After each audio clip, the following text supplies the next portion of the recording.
Kozhikode homeo കോളേജിലാണ് നമ്മൾ നിൽക്കുന്നത്. വനിതാ ഹോസ്റ്റലുമായി ബന്ധപ്പെട്ട പ്രതിഷേധമാണ് ഇപ്പോൾ ഇവിടെ നടക്കുന്നത്. 9:30 വരെ ഹോസ്റ്റലിൽ പ്രവേശിക്കാം എന്നുള്ളതാണ് പെൺകുട്ടികൾക്ക് ഹോസ്റ്റലിൽ പറഞ്ഞിട്ടുള്ളത്. എന്നാൽ കഴിഞ്ഞ ദിവസം ഗർഭിണിയായിട്ടുള്ള ഒരു പെൺകുട്ടി ഹോസ്റ്റലിൽ കുറച്ച് താമസിച്ചെത്തി. പെൺകുട്ടി വീട്ടിൽ നിന്ന് വരുന്ന സമയത്ത് ഉള്ള താമസമാണ്. അത് നേരത്തെ തന്നെ ഹോസ്റ്റൽ വാർഡനെ വിളിച്ചറിയിക്കുകയും ചെയ്തിട്ടുണ്ടായിരുന്നു. പക്ഷേ ആ പെൺകുട്ടിയെ അന്ന് ഹോസ്റ്റലിൽ കയറ്റിയിട്ടുണ്ടായിരുന്നില്ല.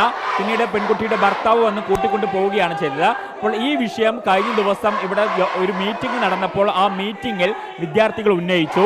അപ്പോൾ ഈ വിഷയത്തിൽ അന്ന് അവിടെ ഉണ്ടായിരുന്ന ഹോസ്റ്റൽ വാർഡനും അതുപോലെ തന്നെ അസിസ്റ്റന്റിനും അപമാനമുണ്ടായി, അല്ലെങ്കിൽ അവരെ വളഞ്ഞിട്ട് ആക്രമിച്ചു എന്ന ഒരു പരാതിയിൽ കോളേജിന് ഇതുമായി ബന്ധപ്പെട്ട പരാതി നൽകുന്നു. അങ്ങനെ ആ പരാതിയുടെ അടിസ്ഥാനത്തിൽ ഇപ്പോൾ അത് ചോദ്യം ചെയ്ത വിദ്യാർത്ഥികൾക്ക് കാരണം കാണിക്കൽ നോട്ടീസും ഒപ്പം തന്നെ ആ വിദ്യാർത്ഥികളുടെ രക്ഷിതാക്കളെ ഹോസ്റ്റലിലേക്ക് വിളിച്ചു കൊണ്ടുവരാൻ നിർദ്ദേശിക്കുകയും ചെയ്തു. ഇതിൽ പ്രതിഷേധിച്ചുകൊണ്ടാണ് ഇപ്പോൾ സമരം നടക്കുന്നത്. കാരണം ന്യായമായിട്ടുള്ള ഒരു ആവശ്യം, സ്വാഭാവികമായിട്ടുള്ള ഒരു ചോദ്യം ചെയ്തു. ആ ചോദിച്ചതിന് ഇത്തരത്തിൽ പ്രതികാര നടപടി സ്വീകരിക്കുന്നത് എന്തിനാണ് എന്നുള്ളതാണ് ഇവരുടെ പ്രധാനപ്പെട്ട ചോദ്യമായിട്ട് പറയുകയും ചെയ്യുന്നത്. ഇപ്പോൾ നമുക്ക് ഇവിടുത്തെ വിദ്യാർത്ഥികൾ തന്നെ നമുക്കൊപ്പം ചേരും. ഇപ്പം എന്താ ഇവരിപ്പോൾ പറഞ്ഞതെന്താ? ഇപ്പം മീറ്റിംഗ് കഴിഞ്ഞോ, യോഗം കഴിഞ്ഞോ, എന്താ പറഞ്ഞത്? SHO വഴി ഒരു മീറ്റിംഗ് വെക്കും. ലാസ്റ്റ് കൗൺസിൽ മീറ്റിംഗ് ആയിരിക്കും. ആ കൗൺസിൽ മീറ്റിംഗ് തീരുമാനം എടുക്കുന്നവരായിരിക്കും ഉണ്ടാവുക. നമ്മളെ സജഷൻസ് അവരെടുക്കും. കുട്ടികളായിട്ടുള്ള സജഷൻസ് വെക്കും. അതിൽ എന്തെങ്കിലും വയലേഷൻ വന്നിട്ടുണ്ടെങ്കിൽ ബാക്കി എന്നേരം നോക്കാം. ഇനിയുള്ള മീറ്റിങ്ങിൽ അടുത്ത ഒരു മീറ്റിംഗ് വെച്ചാൽ അത് തീരുമാനമായിരിക്കും, അന്തിമമായിരിക്കും.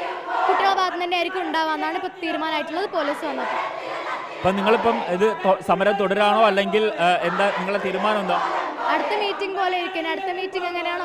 എന്നാ മീറ്റിംഗ് എന്നാ പറഞ്ഞിട്ട്? അത് പറഞ്ഞില്ല. കുട്ടികളുടെ പേരൻസ് വരും. പേരൻസ് വന്നിട്ടുള്ള മീറ്റിംഗ് കഴിഞ്ഞിട്ട് നിലവിൽ പ്രധാനമായിട്ടും നിങ്ങൾ പ്രധാനമായിട്ടും ഉന്നയിക്കുന്ന ഒരു വിഷയം എന്താ? ഞങ്ങൾ പ്രധാനമായിട്ട് ഉന്നയിക്കുന്ന വിഷയം എന്താ വെച്ചാൽ, ഇതുപോലെ ഇനി ഇങ്ങനെ ഒരു സംഭവം ഇവിടെ നടക്കാൻ പാടില്ല. ഞങ്ങൾ അത്യാവശ്യ ഘട്ടത്തിലാണ് മാമിനെ വിളിച്ച് പറഞ്ഞത് 9:30 കഴിഞ്ഞിട്ട് ഞങ്ങൾക്ക് കയറാൻ പറ്റില്ല, 9:30-ക്കുള്ളിൽ കയറാൻ പറ്റില്ല എന്ന്.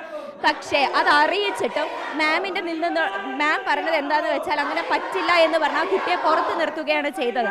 ഇത് ആദ്യത്തെ സംഭവമല്ല, ഇതിങ്ങനെ തുടർന്നുകൊണ്ടേയിരിക്കുകയാണ്. ഞങ്ങൾ ഞങ്ങളുടെ ഇന്റേണൽസ് മാർക്ക് ഭയന്നുകൊണ്ട് ഇതൊക്കെ പറയാതിരിക്കുകയാണെങ്കിൽ ഇനിയും ഇത് തന്നെയാണ് ഇവിടെ നടക്കാൻ പോകുന്നത്. ഇനി ഒരിക്കലും ഇങ്ങനെ ഒരു സംഭവം ഇനി ഇവിടെ നടക്കരുത്. ഒരു അത്യാവശ്യ ഘട്ടം വന്നു കഴിഞ്ഞാൽ ഞങ്ങൾക്ക് പുറത്ത് നിന്നും ഉള്ളിലേക്ക് വരാനുള്ള ഒരു സംവിധാനം ഇവിടെ ഉണ്ടാവണം എന്ന് എനിക്കിത്ര പറയാനുള്ളൂ. വിദ്യാർത്ഥികളെ സംബന്ധിച്ച ന്യായമായിട്ടുള്ള കാര്യമാണ് അവർ പറയുന്നത്. പ്രത്യേകിച്ച് ഗർഭിണിയായിട്ടുള്ളൊരു യുവതിയാണ്, അവരുടെ ഹസ്ബൻഡിൻ്റെ കൂടെയാണ് വന്നിട്ടുണ്ടായിരുന്നത്. കൂടാതെ അതായത് ട്രെയിൻ ലേറ്റ്, അതായത് വാഹനം കുറച്ച് ലേറ്റായി, അതുകൊണ്ടാണ് ഇവിടെ എത്തിയിട്ടുണ്ടായിരുന്നത്. നേരത്തെ അതായത് ഹോസ്റ്റൽ വാർഡനെ വിളിച്ചറിയിക്കുകയും ചെയ്തിട്ടുണ്ടായിരുന്നു.